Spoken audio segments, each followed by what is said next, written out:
Selamat malam adik-adik yang berbahagia. Jadi mohon maaf, kuliah pertemuan kedua saya rekam dan mudah-mudahan bisa dipahami dengan baik ya. Nanti akan saya masukkan ke channel YouTube dan silahkan kalian tonton di channel YouTube saya yang linknya nanti akan saya share di grup atau juga di Sipijar mungkin ya, kayak gitu nggih. Mohon maaf tadi karena ada sedikit permasalahan sinyal karena saya berada di hutan tadi ya, pagi-pagi itu ya. Di ini barusan turun gunung. Oke, adik-adik, pertemuan kedua yang sudah saya sanggupi ke kalian itu menyoal atau tentang nasionalisme. Nah, ini mudah-mudahan sudah terlihat ya terkait PowerPoint-nya. Jadi sebentar saya besarkan dulu.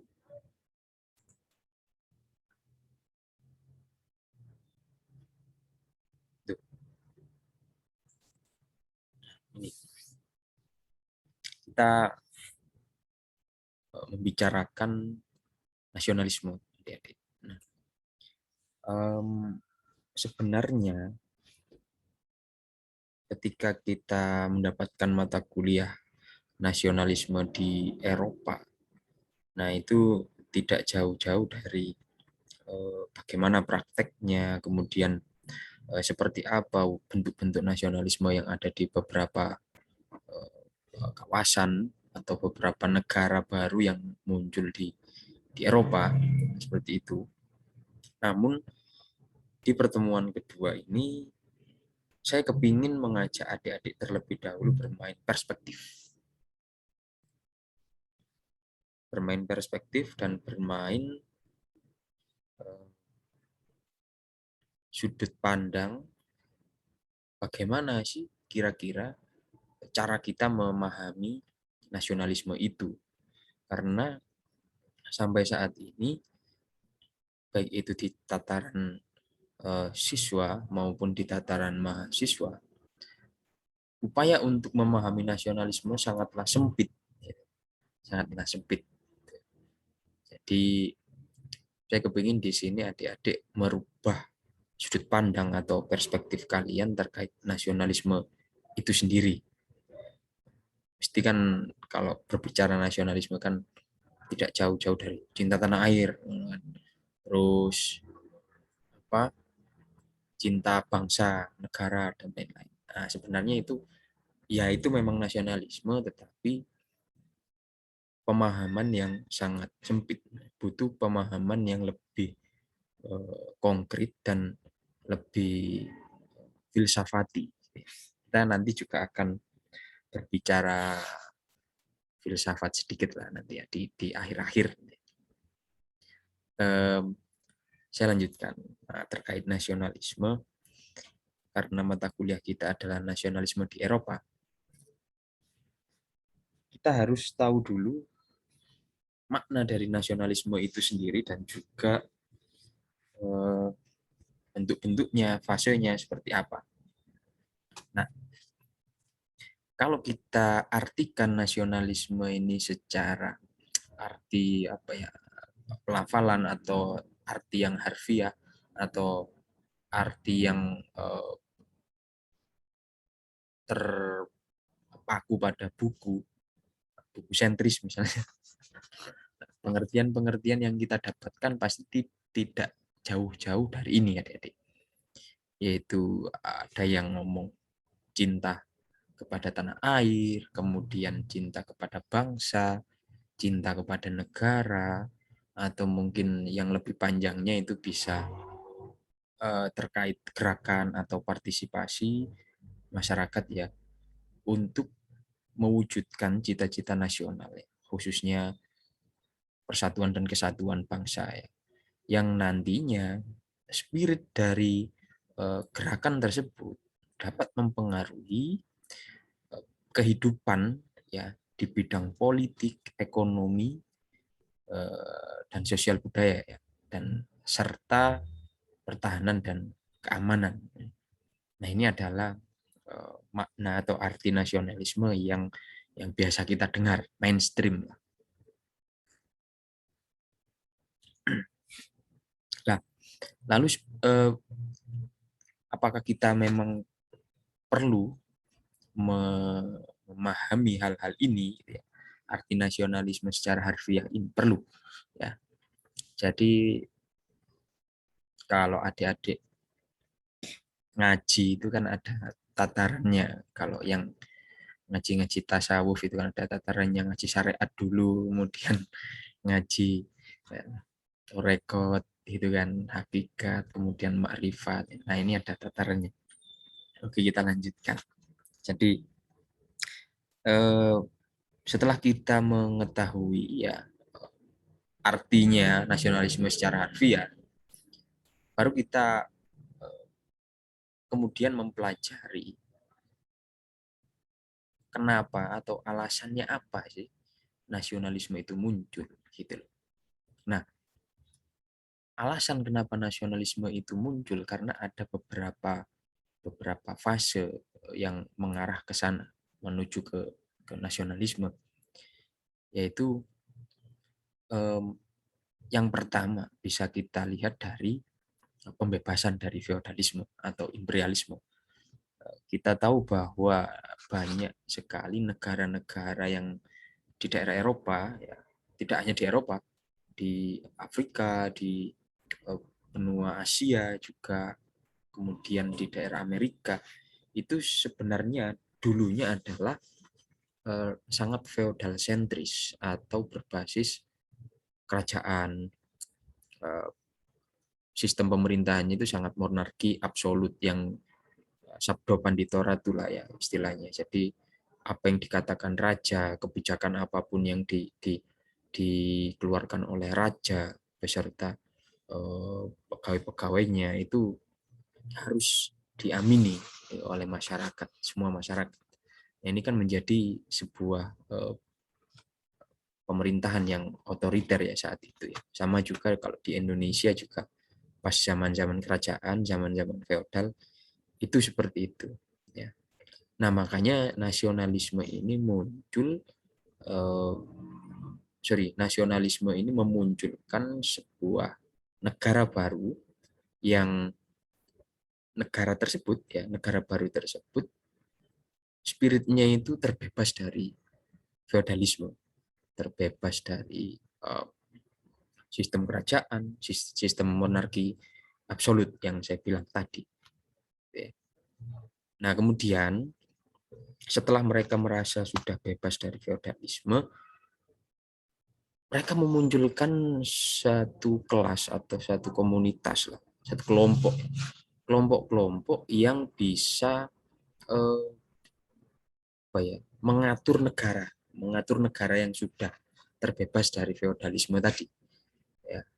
Jadi setelah adanya kerajaan, misalnya kerajaan Inggris, kerajaan di Prancis, gitu, kemudian muncullah negara-negara seperti negara Inggris, negara Prancis, Belanda dan lain-lain ya. Atau di Indonesia itu setelah ada kerajaan Majapahit, kerajaan Kutai, kemudian banyak lagi kerajaan yang lainnya ya. Di beberapa daerah di Indonesia kemudian muncul satu negara yaitu negara Indonesia. Nah, disinilah fase di mana kaum middle class atau kaum bukan kaum bangsawan ya. Middle class ini kaum menengah ke kaum tengah lah. Ini mereka berusaha untuk mewujudkan satu negara, satu bangsa berdasarkan demokrasi. Jadi sistem pemerintahannya tidak lagi absolut di tangan raja, tapi di tangan masyarakat ya. Dengan kalau jargonnya itu kan ada dari rakyat oleh rakyat dan untuk rakyat. Gitu ya. Dari rakyat, pemerintahnya dari rakyat, kemudian pemerintahannya itu dilakukan oleh rakyat dan pemerintahannya itu dilakukan untuk rakyat, gitu kan. Nah, ini adalah middle class. Jadi rakyat-rakyat jelata maupun rakyat menengah ke bawah maupun menengah ke atas itu eh, mereka memunculkan satu konsep yang disebut middle class nationalism. Nah, setelah mereka bisa membuat sistem pemerintahan yang baik, bisa membuat negara yang baik, fase selanjutnya adalah socialize the nation, yaitu mensosialisasikan atau menunjukkan ke daerah-daerah lain, ya, ke negara-negara lain bahwasanya satu negara tersebut sudah mempunyai sistem pemerintahan yang utuh secara nasional, ya, tidak terpaku lagi pada apa namanya raja, ya, kerajaan. Nah, makanya ini socialize ini bisa diartikan juga sebagai pengakuan dari negara lain juga. Ketika kita mensosialisasikan, mempromosikan negara kita yang baru merdeka itu, yang baru terbebas dari belenggu feodalisme dan imperialisme itu, kemudian kita diakui oleh negara lain, ya, setelah melakukan sosialisasi, promosi, diakui oleh negara lain dan berkembang hingga saat ini bahwasanya negara kita itu eksis.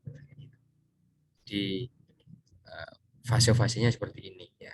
Ini fase-fase awal, ya, fase awal sebuah negara itu terbentuk, sebuah nasionalisme itu terbentuk. Oke, kita lanjutkan.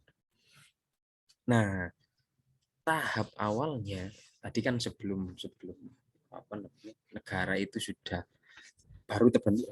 Nah, sebenarnya tahap awalnya dari nasionalisme itu sendiri adalah ada tiga. Yang pertama adalah nasionalisme formatif, ya. Ketika kita apa namanya sudah berhasil terbebas dari belenggu imperialisme atau feodalisme. Tadi kan kita sudah berhasil membuat struktur pemerintahan yang baik secara nasional, kemudian kita bisa melakukan sosialisasi atau promosi ke daerah untuk mendapatkan pengakuan dari negara-negara lain, gitu kan. Nah, jadi dalam fase pertama ini yaitu fase nasionalisme formatif atau pembentukan. Formatif atau pembentukan bahwasanya sudah ada bentuk negara yang muncul, ya, negara baru yang muncul berdasarkan usaha-usaha atau perjuangan-perjuangan menuju nasionalisme tadi. Nah, ini fase pembentukan. Pembentukan ini dimulai dari menentukan kepala negara, menentukan sistem pemerintahan dan lain sebagainya, ya. Yang inilah apa namanya formal, ya, kayak gitu. Nah, setelah mereka sudah ajak dengan sistemnya, dengan kepala negaranya, dengan bangsanya, ya, sudah bersatu, misalnya seperti Indonesia sudah bersatu, ya, dari Sabang sampai Merauke, ini misalnya. Kemudian di Eropa juga seperti Perancis itu sudah mulai membentuk negara yang diakui oleh negara-negara lainnya, Perancis, kemudian beberapa negara Eropa lainnya, ya, Itali, kayak gitu-gitu. Nah, mereka kemudian mau tidak mau mereka akan masuk ke dalam tahapan nasionalisme prestis.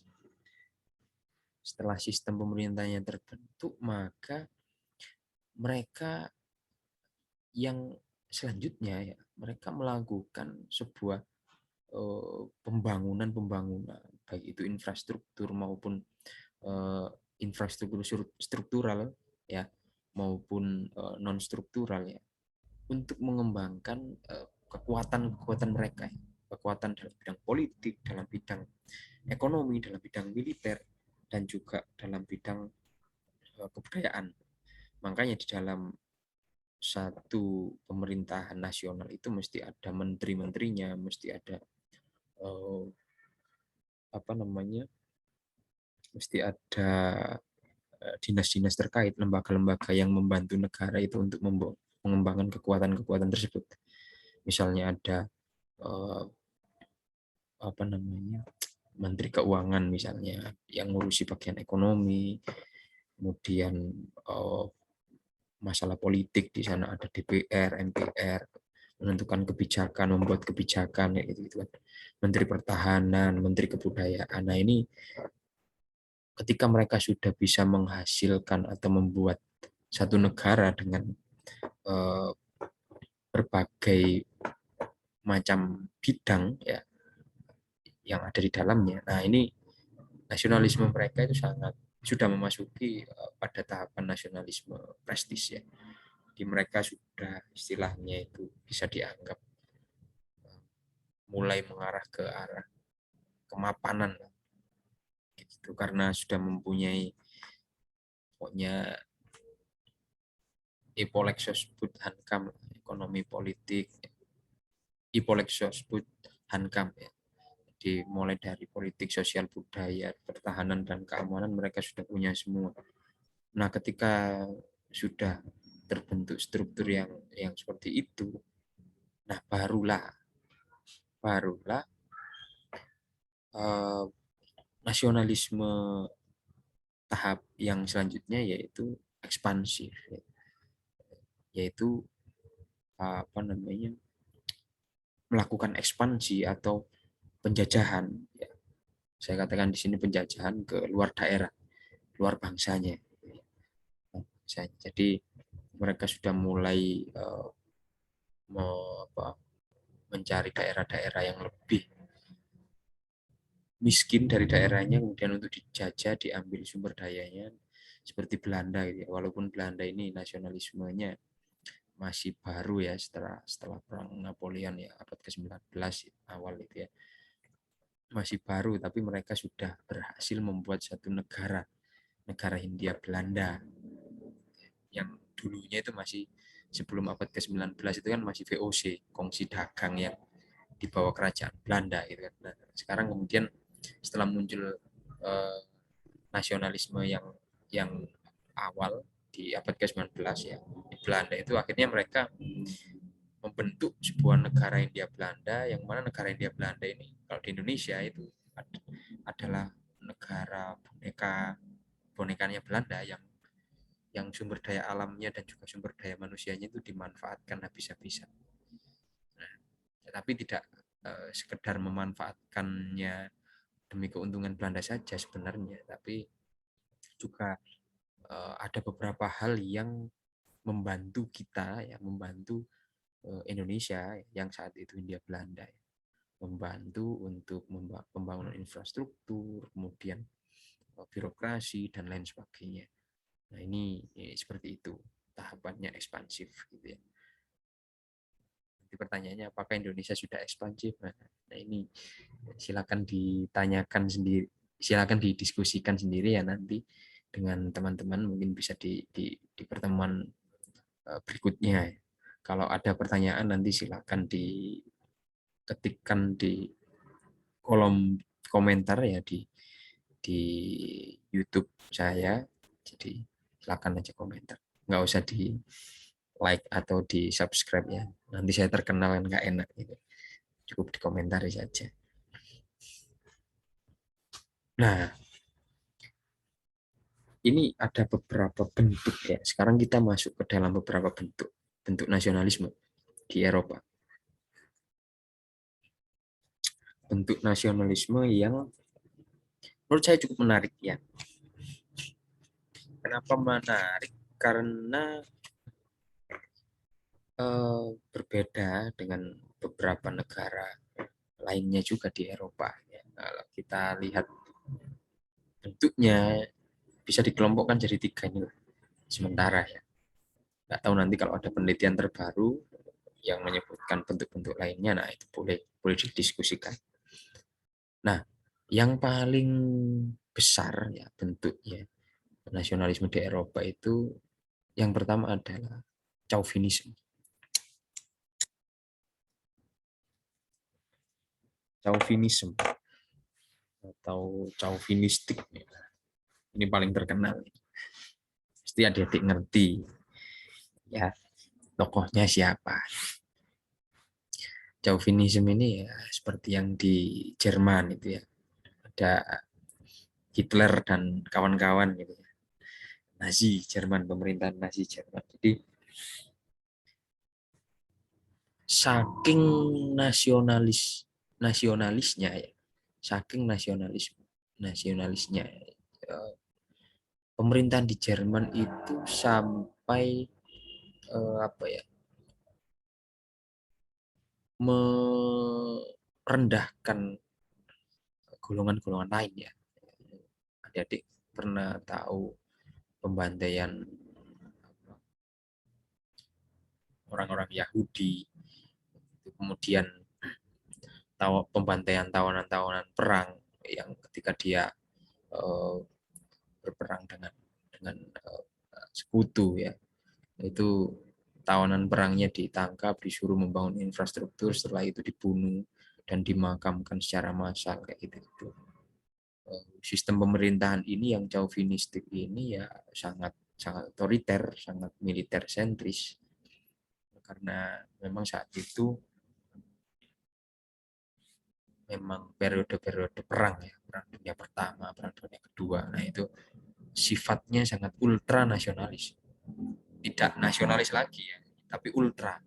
Ya.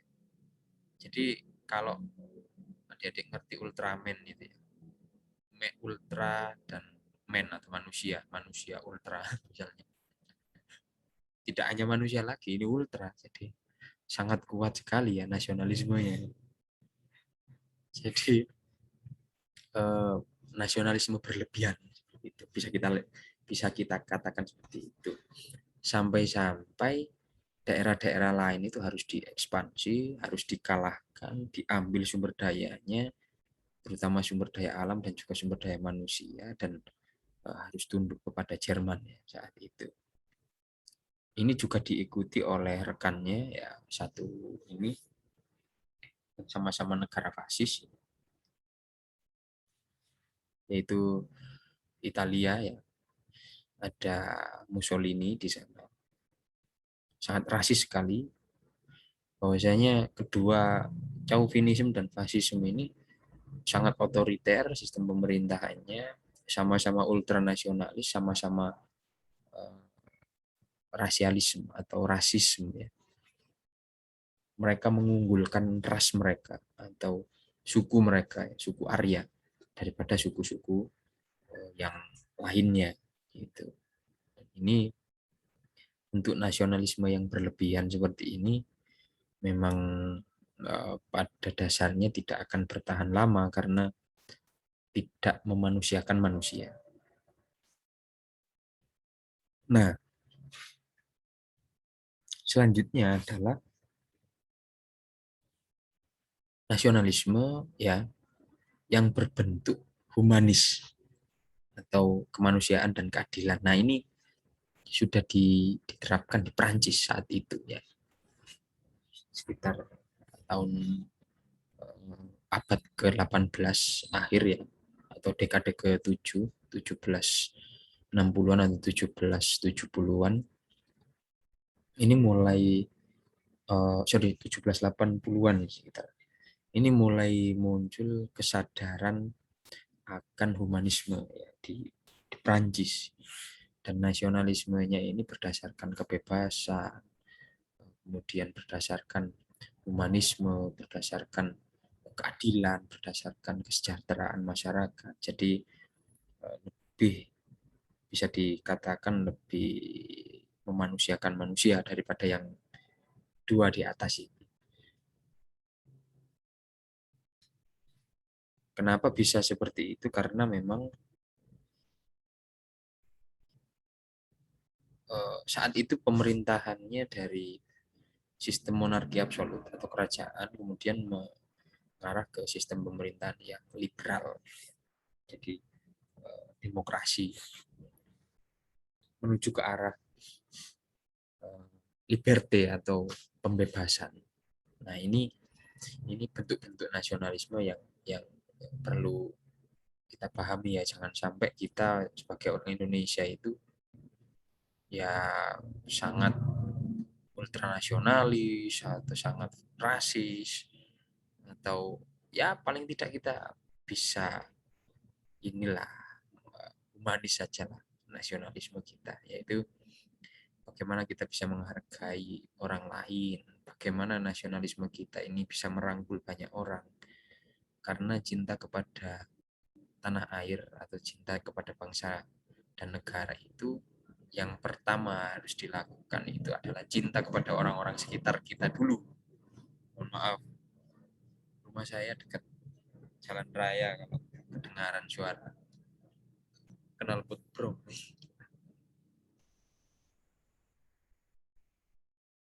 Nah, ini yang akan kita bahas selanjutnya ya. Bagaimana kita memahami nasionalisme yang humanis itu. Nah, kenapa kita perlu memahami kembali nasionalisme? Karena selama ini kita berpikiran sempit. Orang misalnya tidak ikut upacara dianggap tidak nasionalis. Dulu saya zaman SMA itu beberapa kali disetrap ya, dijemur di lapangan upacara itu karena ketinggalan telat telat upacara itu kan, sekolah itu kan masuknya jam 7 SMA saya dulu. Terus apa, upacaranya dimulai jam 7 kurang 15. Jadi 15 menit sebelum jam 7 itu mulai. Saya telat. Saya telat sebenarnya ada alasan. Ada alasan, yaitu menolong orang kecelakaan di jalan. Menolong orang kecelakaan di jalan. Lah, ini bagi orang-orang yang memahami nasionalisme secara sempit, nggak ikut upacara. Upacara kan penting untuk menunjukkan nasionalisme kita kepada negara gitu ya. Itu dianggap tidak nasionalis. Telat upacara itu. Secara formalitas ya, oke lah. Kalau tidak ikut upacara ini dianggap sebagai oke lah, tidak nasionalis. Nah, tetapi kan kita kan sebelum itu sudah melakukan hal-hal nasionalis yang lainnya, ya, menolong orang, gitu ya. Jadi termasuk menolong sesama demi kesejahteraan dan juga keselamatan atau mungkin keadilan eh, orang banyak. Nah, itu nasional. Nah, tetapi secara formal ya, karena ngerti sendiri kan negara kita itu sangat sangat saklek ya terhadap nasionalisme. Nah, itu dianggap tidak nasionalis dan akhirnya disetrap, dijemur di lapangan. Nah, oleh karena itu mari kita pahami lagi dari contoh kecil seperti itu saja, orang tidak bisa membedakan yang nasionalis dan yang tidak nasionalis. Padahal nasionalis itu spektrumnya sangat banyak sekali. Ya, nasionalis itu tidak harus ditunjukkan bahwasanya ke orang ya, misalnya, aku lo nasionalis. Buktinya opo? Karena saya ikut Partai Nasional Indonesia atau ikut Komunitas Mahasiswa Nasional Indonesia. Udah, saya nasionalis karena ikut upacara. Nah, itu pemahaman yang sangat sempit. Jadi sebenarnya ketika kita memahami kembali nasionalisme, jadikanlah nasionalisme ini sebagai perjuangan menuju kebebasan dan kemerdekaan. Nah, perjuangan menuju kebebasan atau kemerdekaan ini kan, kalau misalnya yang merdeka itu kita sendiri, kemudian tetangga kita tidak merdeka, tetangga kita tidak bebas. Misalnya kita sudah bisa makan, tetangga kita belum bisa makan, masih miskin, nggak bisa makan, belum terbebas dari belenggu kemiskinan. Ya jangan berani-berani ngomong nasionalisme, bos. Gitu loh. Nasionalisme ini adalah kesepakatan bersama juga untuk saling tolong-menolong, saling menghargai, saling membebaskan orang-orang ya dari belenggu-belenggu belenggu-belenggu kemiskinan atau ketidaksejahteraan, ketidakbebasan atau ketidakmerdekaan. Makanya kita harus memahami lagi, benar-benar menginterpretasikan, menafsirkan nasionalisme itu secara luas, agar tidak cupet pikirannya. Lalu yang kedua, ini menarik juga. Selama ini kan nasionalisme dianggap sebagai cinta tanah air. Nah, karena cinta tanah air, kita hidup di negara nasional dan juga harus bisa mewujudkan bangsa yang nasional, bahasa yang nasional. Ya. Ketika ada pertanyaan, saya lebih suka menggunakan bahasa Indonesia daripada bahasa Inggris, karena bahasa Inggris itu tidak nasionalis. Loh, tunggu dulu, tunggu dulu. Nah, gini, orang yang menggunakan bahasa Inggris atau mungkin bahasa daerah belum tentu itu tidak nasionalis, gitu loh. Kenapa? Kita lihat dulu alasannya. Dia menggunakan bahasa daerah karena dia menggunakan bahasa Inggris karena mungkin karena kuliah di luar negeri, agar nanti setelah lulus dia bisa mengembangkan negaranya menjadi negara besar, negara maju. Sekarang kan negaranya masih belum bisa dikatakan sejahtera ya, masih negara yang berkembang misalnya atau negara yang terpuruk, boleh saja. Nah, itu nasionalisme, tujuannya seperti itu. Makanya kita harus lihat juga tujuannya, alasannya apa, kayak gitu. Jangan dipahami mentah-mentah cinta terhadap tanah air itu. Aku cinta produk Indonesia, aku cinta ini. Misalnya ada salah satu apa namanya merek sepatu misalnya, atau mungkin merek outwear, outdoor produk di luar negeri yang terkenal itu ada The North Face. Terus ketika misalnya ada teman kita yang pakai merek itu, katanya tidak nasionalis, tidak nasionalis karena pakai merek luar negeri, pakai merek luar negeri kok gak nasionalis. Presiden saja pakai sepatunya sepatu buatan buatan Indonesia. Tunggu dulu, negara kita ini adalah negara dengan apa namanya tujuan investasi asing yang tinggi.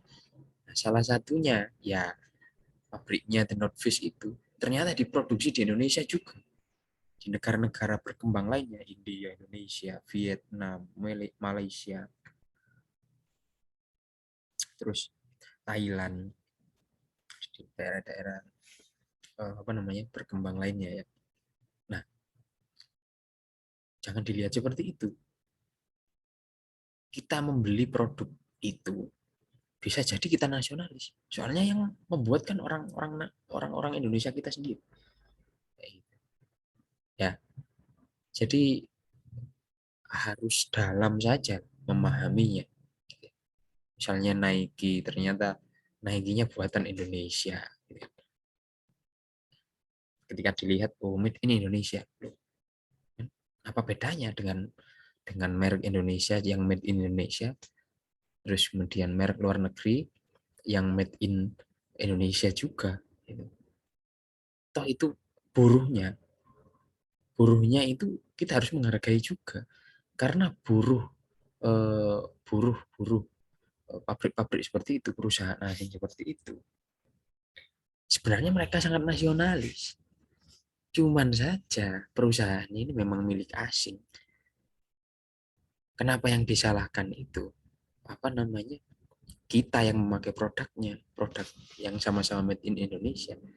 Yang disalahkan ya perusahaannya. Kenapa bisa masuk ke Indonesia? Nah, seperti itu. Nah, ini agak agak dalam pemahamannya seperti itu. Jadi banyak orang yang nggak ngerti. Sekarang kan orang Indonesia ini kan suka memakai produk-produk luar negeri. Padahal buatannya Indonesia. Nggak masalah. Itu sama saja kita menyejahterakan buruh Indonesia. Karena negara kita tidak, negara kita masih belum bisa membuat perusahaan se-famous itu, terkenal kayak Nike, The North Face, Adidas, dan lain-lain. Oke, masih belajar kita. Nanti setelah kita sudah memiliki ilmunya semua, oke, kita buat produk sendiri yang merek Indonesia dan dibuat oleh orang Indonesia sendiri. Jadi nasionalismenya itu tidak tidak sesempit yang kita kira biasanya. Nah, yang terakhir, nah ini agak filsafati karena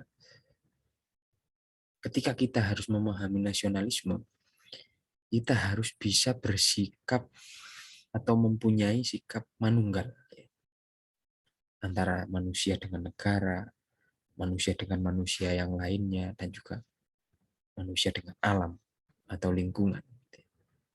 Jangan bilang nasionalisme kalau kita tidak bisa menunjukkan rasa empati kita terhadap kaum-kaum yang tertindas di daerah pedalaman. Ya, kita harus bisa menunggal bagaimana manusia dan juga negara ini, negara tidak hanya digunakan sebagai simbol, tapi negara digunakan sebagai ajang untuk persatuan dan kesatuan. Kita harus bisa memerdekakan negara tersebut dalam bentuk apapun, karena terlalu berat memerdekakan negara ya. Paling tidak kita harus bisa memerdekakan manusia dan juga alam. Kita harus bisa membebaskan manusia dan juga alam dari belenggu-belenggu eh, ketidakmakmuran. Nah, ini agak dalam kalau kita berbicara dengan nasionalisme pada tataran ini. Sikap manunggal ini bisa disebut juga sebagai empati. Soalnya gini, contohnya ini aja, LGBT misal. Saya nggak ngerti LGBT ini harus didukung atau harus ditolak. Saya juga nggak ngerti. Karena Tuhan menciptakan kaum tersebut. Kaum yang laki-laki suka laki-laki, kaum perempuan suka perempuan, ya bencong atau kaum gay. Tuhan sudah menciptakan orang-orang macam itu dan kita harus menghormatinya karena ciptaan Tuhan. Masa kalian hanya cinta pada tanah air? Tapi ketika melihat kaum-kaum seperti itu, kalian lecehkan, kalian bully, kalian menganggap bahwa kaum-kaum seperti itu, LGBT itu kaum yang ini nggak jelas ini nggak punya identitas dan lain-lain. Loh, koyok kalian saja yang menciptakan. Jadi kalian harus saling menghargai, saling berempati ketika ada orang yang berbeda. Nah ini poinnya, nasionalisme itu juga harus menghargai perbedaan. Budi Utomo saja lahir Ya, itu karena perbedaan juga. Kemudian Sumpah Pemuda yang dianggap sebagai Hari Kebangkitan Nasional, 28 Oktober 1928, itu perkumpulan dari banyak perbedaan pemuda dari semua ras, semua golongan, kayak gitu. Ya, siapa yang menciptakan ras, siapa yang menciptakan golongan seperti itu? Ya, kalau bukan atas kehendak Tuhan. Ya. Nah ini sama, misalnya LGBT, ngaku-ngaku nasionalis tapi tidak bisa menghargai perbedaan LGBT. Saya juga nggak ngerti harus pro atau harus kontra, tapi ya biarkan saja itu ciptaannya Tuhan kan. Yang jelas kita harus memerdekakan mereka, memberikan hak, memberikan kebebasan untuk berekspresi, memberikan apa namanya eh, keamanan, jaminan keamanan, tidak dibully dan lain sebagainya. Sama saja juga dengan anak-anak autis. Kalau kalian masih membuli anak-anak autis, ya kan nasionalis. Anak autis itu juga terlahir di Indonesia, satu bangsa, satu negara, sama dengan kaum LGBT, orang-orang gila, orang-orang dengan gangguan mental, sama. Kalian mau ngomong nasionalisme tapi tidak menghargai mereka, cuma ya. Lingkungan juga demikian, ngaku-ngaku nasionalisme tapi kalau naik gunung rokokan gitu ya, buang puntung rokok sembarangan, buang sampah sembarangan. Nasionalisme apa? Kalian itu hidup di satu negara yang berada di lingkungan alam tertentu. Kecuali negara kalian itu ngawang, misalnya di atas kapal sana di galaksi apa ya, ya terserah. Nah, tapi kalian hidup di atas bumi di alam tertentu. Kalau kalian tidak menghargainya, kalian tidak manunggal dengan alam itu, ya apa nasionalisme apa? Nasionalisme untuk keuntungan kalian sendiri. Nah, untuk apa? Sustainable development-nya, environmental sustainable development-nya ini seperti apa? Makanya jangan diartikan secara sempit, ya, karena pada dasarnya ini lanjutannya. Nasionalisme itu juga bisa dianggap sebagai solidaritas emosional, ya, berbangsa dan bernegara, karena kita hidup berbangsa, berbangsa itu banyak nasion, nasion itu suku ya, banyak suku, kemudian bernegara, negara itu satu kesatuan yang besar, gitu. Jadi harus menunjukkan solidaritas emosional, ya. Bukan hanya solidaritas formal saja yang diatur di dalam undang-undang atau apa namanya peraturan-peraturan pemerintahan, itu kan masih formal, formal dan sangat official, sangat resmi. Nah, solidaritas emosionalnya mana? Makanya dengan cara manunggal tadi, dengan cara kita bisa bersatu, bisa sejahtera ya, dengan apa namanya golongan-golongan lain ya. Sara ya, suku, antar suku, ras, agama, kepercayaan, golongan dan lain sebagainya.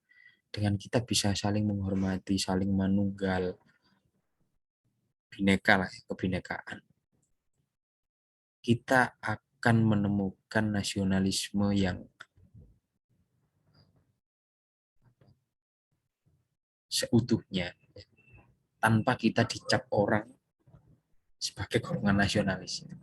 Kalau ada orang masih ngaku-ngaku aku nasionalis, atau buktinya aku ikut ini organisasi ini, aku ikut partai ini, gitu. Wah itu kurang jeru ya, masih kurang dalam pemahamannya, masih sempit gitu ya. Tapi kalau kita sudah bisa menunjukkan gongnya di sini ya, solidaritas emosional. Saya Islam, tapi ketika ada orang Hindu ritual di pura, saya menghormati, saya respect. Ya, silakan di apa namanya? Silakan beribadah, silakan melakukan ritual. Kami yang golongan lain atau agama lain misalnya siap membantu apapun jika dibutuhkan, siap memerdekakan kalian dengan agama kalian, misalnya Hindu atau pokoknya agama lain selain Islam, walaupun kita mayoritas ya, siap memerdekakan minoritas, siap melindungi kaum-kaum minoritas, dan hidup berdamai, ya, hidup damai, tentram dengan mereka. Nah, ya itulah nasionalisme. Kita masih belum sampai di situ adik-adik. Jadi walaupun 76 tahun merdeka, kita masih harus banyak belajar dari satu kata ini, yaitu nasionalisme. Terima kasih. Ya, mungkin ini yang bisa saya sampaikan. Silahkan kalau ada pertanyaan atau komentar silahkan diketik di kolom komen di YouTube saya. Tidak usah di like atau tidak usah di subscribe ya. Nanti saya terkenal ya. Saya ulangi lagi. Nanti saya nggak enak kalau terkenal gitu ya. Enak biasa-biasa saja. Terima kasih. Adik-adik, mungkin itu yang bisa saya sampaikan. Sudah cukup kuliah ya di pertemuan kedua ini. Nanti selanjutnya akan kita diskusikan lebih lanjut ya. Selamat malam dan selamat beraktivitas. Dadah.